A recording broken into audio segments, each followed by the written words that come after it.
So the Panasonic S1, the Panasonic's first full-frame camera, and of course you have already heard about it. You have already seen all the review about this. I have a first look, of course, and Kai just released his first review, not first look, his review of this camera. So this video is about the video features of this Panasonic S1, and well, obviously I'm always really concerned about video feature, but also I have used this for 3 months.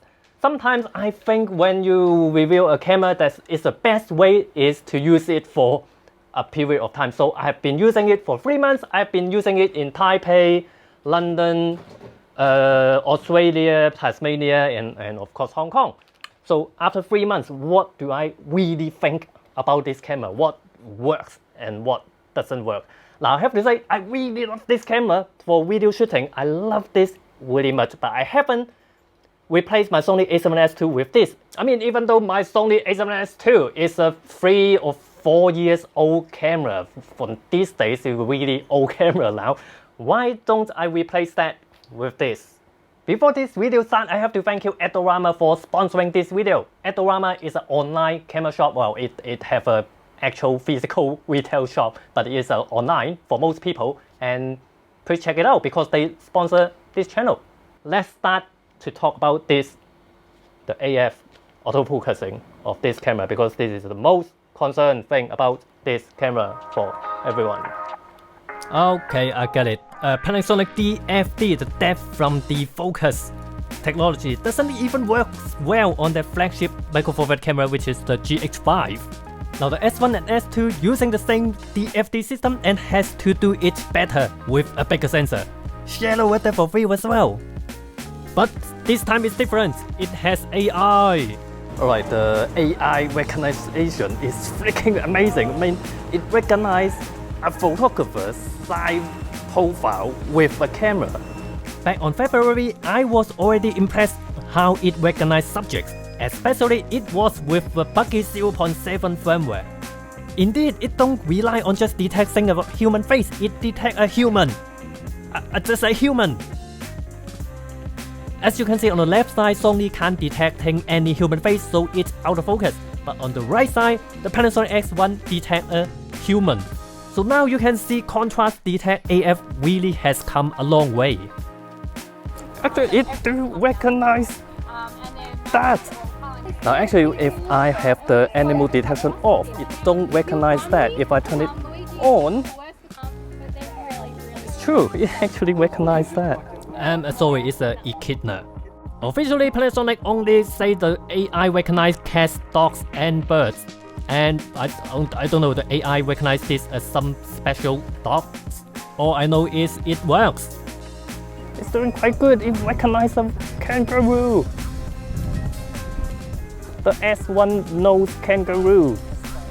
I'm not sure why, but it works really well on this hopping dog. Well, as you can see, the Panasonic S1 AF looks pretty good by itself. Of course, it's not 100% on focus all the time, but it's not bad. It focused. Well, until you compare to something else and you can see the difference. Like the Sony A7 Mark III, as you can see, sometimes it do get out of focus, but it slaps back on focus so quick. It's so responsive, but it's doing so smoothly, but quickly. It's like a human. Do you think the Sony focus better? It feels like it. I don't know if it actually goes, but something about it just feels quicker, snappier, right?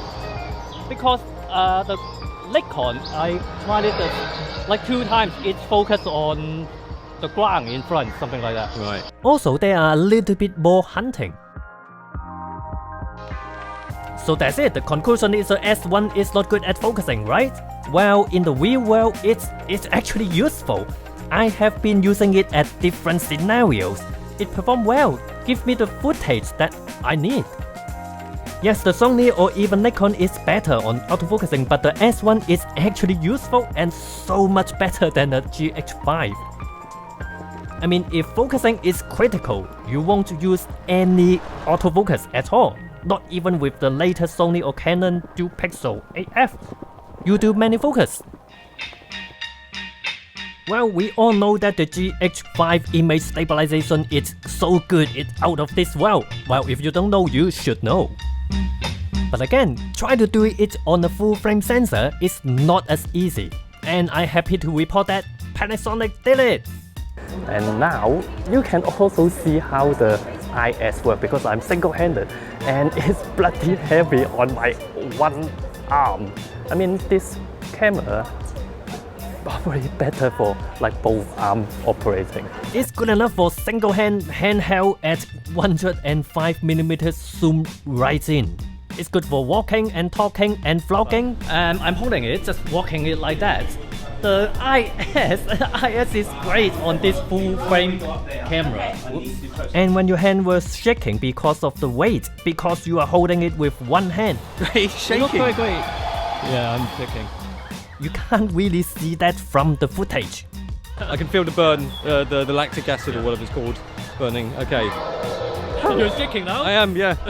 Compared to a Nikon Z, I don't like sometimes that IS got this wobbling at 24mm. Something that the GH5 does that too at wide angle. I'm so confident with this, I've even did this. Fast walking, single-handed and pointing the camera backward. I still keep saying this camera is heavy, this and that. Because of how I shoot, I always have to shoot single-handed like this. Even the Sony A7S Mark II, I think is a little bit too heavy to handheld like this as well. If I was still in digital web, that is I'm taking video for Kai, I would shoot with both hands. Then the weight is not a problem at all because I can use both hands, obviously, and because I would pick this because of the great IS, because of the dynamic range, then I don't mind holding all the weight. That's the thing. It is heavy, but it is not that heavy. I have been using the 5D Mark III with a 24-105 lens, which is similar to this one, 24-105 f4 lens. So I have been using 5D for years, and now this camera is actually lighter. So, I mean, the concept of mirrors has to be light. This concept is quite outdated. It's about what it can do. If it can do wonder, I don't mind a bit of weight. So I think this is better for you actually working behind the camera, holding the camera with your both hands. Just like what I did in Taipei and in London. Color and dynamic range was already great on this prototype S1, even with the more normal color profile like the Cinelight D. But it is an HLG profile, really shine. You get it? Oh, really shine. Now HLG stands for Hybrid Log Gamma.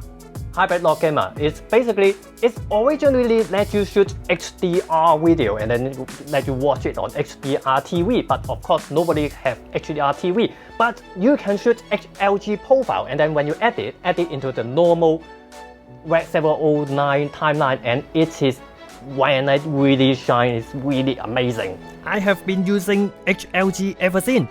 You have actually seen HLG from the S1 in a few of my previous videos.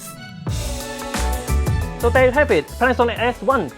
Those are all I found out after using it for 3 months. You can see nowadays, I keep using it whenever I can, whenever I shoot at home, that I don't have to bring it out to, I can't really shoot it single-handed like that. Especially 24 is, for now, the widest lens. But of course, they have an alliance with Leica, and especially Sigma, you can see there will be quite a lot of new lens for this camera and much more affordable lens from Sigma as well. But actually not just at home. In London, when I shoot video for Kai, when I'm behind the camera, I take this rather than the Sony because the AF, especially the IS is so good.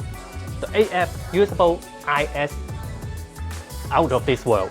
So there you go, check out Panasonic S1 in the link in the description or the Adorama link because Adorama is so good sponsoring this channel, so please check them out. I have listed out all the gear I used to make this video down below in the description. So thank you very much. You see, when can I have the next Sony A7S? Mark III to have a better autofocusing. Come on. Yay!